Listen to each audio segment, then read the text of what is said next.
per quella Giusto. presentazione, ed Alessandro Mocellin, Accademia della Bona Creanza. Buonasera Mocellin, parleremo di lingua veneta perché è passato in Consiglio regionale questo progetto di legge, ne avrete sentito parlare, che praticamente codifica come minoranza nazionale i veneti con tutte le conseguenze, quindi il dialetto a scuola, la lingua veneta insegnata a scuola, eccetera, eccetera.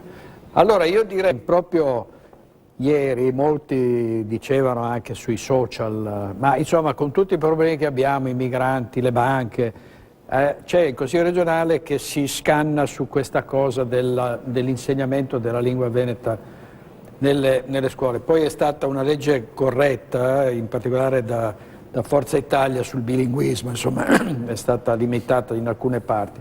Lei, lei insegna la lingua veneta all'Accademia della Bona Creanza, è un linguista, insomma, come la vede questa cosa?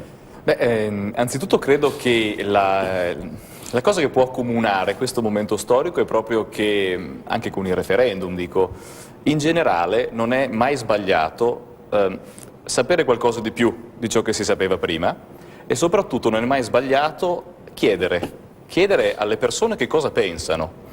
In questo caso, nel caso della lingua veneta, questo tema, che è un tema che comunque veramente sta prendendo piede finalmente, questo è un dato molto positivo, e che ci sia una volontà politica anche, insomma, attenzione, non solo in Veneto, anche più ampia sulla lingua, è un elemento che dà un'idea. Si parlava prima di imprenditori che vanno all'estero, d'altronde se ragioniamo solamente in termini di SKEI, no? Perché i veneti parla sempre solo di SKEI. Quando i veneti cominciano a parlare di idee, di idealità, di identità, c'è il benaltrismo, c'è dell'altro da fare, i SKEI. Ma allora decidiamoci se quando i veneti parlano di SKEI va bene, e allora i veneti restano solo quelli degli SKEI.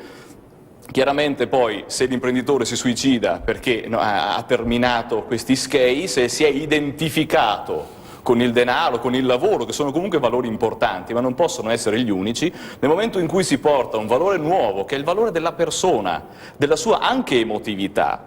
Cioè, quando una persona tramite la propria lingua, che ricordo è un principio di neurolinguistica, lo dicono gli scienziati, la lingua madre, quella che si impara entro i 6 anni, struttura, è la lingua matrice del proprio cervello. Quindi quando c'è un'emozione positiva nell'uso della propria lingua, libero, anche in contesti pubblici come sta serata qua, quindi un po' della lingua veneta voglio parlarla stasera, se no mi dice che parlo sempre in italiano, no, insegno il veneto e parlo solo in italiano. Per inciso, bilinguismo, dicevano prima, vedevo un messaggio prima, non so se è passato, il bilinguismo è perché è la lingua biforcuta. Ci sono persone al mondo, e la cosa interessante è che molti giovani veneti che parlano, oltre al veneto e all'italiano, molte altre lingue. Per esempio io ne parlo 6 e la mia lingua madre resta il veneto, ma all'estero cosa fanno con queste lingue? All'estero se ne hanno 2 in famiglia, poi sanno che è molto più semplice impararne 3, 4, 5, e quello che posso assicurarvi, e questo vi rilascio una perizia tecnico-linguistica: se si inserisce un bilinguismo nelle scuole italiano-veneto, vi assicuro che tutti i linguisti più importanti del mondo, anche a livello di grotto didattica e di insegnamento delle lingue, confermano che questo crea un bonus incredibile, fantastico, fondamentale per l'apprendimento di altre lingue. Tramite il veneto, non so se lo sapete, il veneto ha delle caratteristiche linguistiche che lo collocano in un punto linguistico che è come quello del francese, cioè una lingua neolatina, come l'italiano o lo spagnolo, ma che ha molte caratteristiche di tipo germanico, cioè ci avvicina. Per esempio i veneti fanno le domande come in inglese, in francese e in tedesco.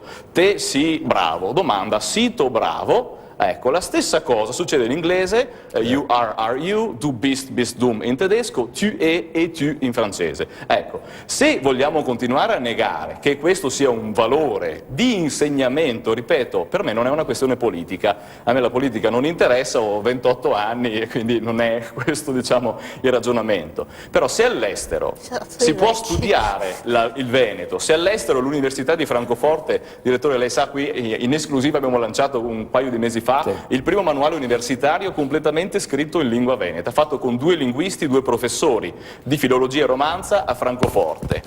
E si può studiare il veneto, confrontano il veneto con 6 lingue, lingua riconosciuta dall'UNESCO. Io poi a questo punto dico, vabbè, si può parlare di veneto in Cina, e a maggio mi hanno invitato a parlare di lingua veneta in Cina ad un convegno internazionale di linguisti, per inciso Danzù, dove è stato sindaco, tra virgolette, Marco Polo, tanto per capirci. Se si può parlare di lingua veneta ovunque, tranne che in Italia e specialmente in Regione Veneto, senza venire tacciati di politicizzare, c'è qualcosa che non va. Ma in questo senso, io che non sono politico, lo ripeto, non mi sono mai tesserato, mai candidato, se c'è una questione che mi sembra di vedere anche in questa legge, con cui comunque continua a rilevare qualche problematica a livello giuridico, però il merito di questa è di coniugare una scelta, diciamo, sul piano politico, in realtà una volontà della gente, perché con questa occasione si è chiesto ai veneti: volete sto discorso linguistico a scuola? Il 70% e oltre, secondo i sondaggi, ha detto di sì. Vogliamo ascoltare le persone, vogliamo ascoltare le loro esigenze, le loro idee, i loro anche non solo affetti. E poi insomma si può, la Donazzana ha detto di no, assessore alla cultura, ma sapete che nel 1924 hanno fatto, in epoca fascista, il primo sussidiario completamente scritto in veneto? È così. Guardi, a proposito, alla 7 un servizio da Vicenza era sottotitolato in italiano. E a volte non si capisce, cioè anche se parli in milanese stretto non è che lo capiscono tutti. Allora, a Venezia, visto che eravamo a Venezia, noi abbiamo fatto dei giri, no? Abbiamo chiesto: scusi, lei da dove viene? Dalla Germania, dall'Inghilterra, dall'America, dal Giappone, dalla Nord Corea. O trovare, a proposito di lingua, trovare uno che parli la nostra lingua è difficilissimo ormai, perché ci sono 30 milioni di turisti e i veneziani stanno scomparendo, no? Stanno andando in terraferma perché non ce la fanno più. Quindi come si fa a difendere a Venezia la lingua veneta? Direttore, abbiamo pensato anche a questo. Proprio l'anno scorso abbiamo lanciato il primo corso online di Veneto per Foresti. L'abbiamo chiamato Surviving Venice, quindi sopravvivere a Venezia. Bravissimo. E quindi l'abbiamo insegnato. Abbiamo già degli australiani che ci hanno chiamato, ci hanno segnalato qualche erroretto, vuol dire che l'hanno veramente studiato, no? Ed è un corso online gratuito mi pare di 40 ore per apprendere il veneziano in particolare. Ci siamo fissati più che altro sul veneziano. Comunque, un po' per chiosare, diciamo, i ragionamenti di questa sera. A me piace pensare, si diceva prima giustamente Rodeghiero, il politico deve dare risposta. Vorrei vedere rilanciare: il politico deve anche sapersi fare le domande che gli altri non si fanno, perché altrimenti vuol dire che si va a ruota su argomentazioni che piombano sulla propria testa. La politica è, etimologicamente, perdonate il linguista, l'arte della polis. La polis è la città greca. I greci non facevano, io non mi ricordo di aver studiato delle leggi di bilancio di Atene, no? Facevano più che altro, studiavano, ragionavano, vivevano tutto l'elemento, cioè quello che noi abbiamo di fronte ai nostri occhi di cultura parte da lì. E chiediamoci se la politica parte da lì, parte da numeri, da percentuali, da leggi di bilancio, o parte da ragionamenti in prospettiva, da domande. Domani?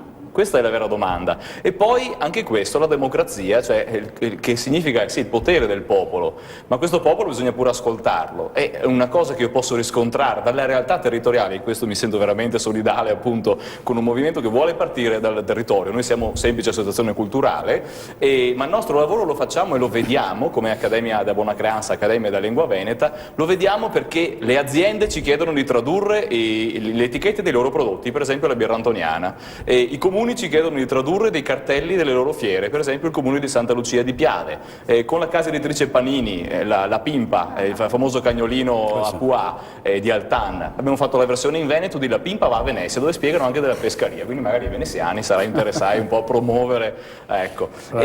Soprattutto ci occupiamo con le università di ragionare, specialmente appunto Francoforte, ma anche altre, anche con la Svezia. Abbiamo fatto delle tesi con la Svezia, una tesi con l'Università di Verona, cioè c'è un ragionamento ampio da fare sulla lingua, che è sulla cultura e sulle culture, perché sono in vena di promesse questa sera. Io vi prometto che se si inserisce un ragionamento sul bilinguismo in Veneto, le ore che serviranno per imparare bene l'italiano saranno meno.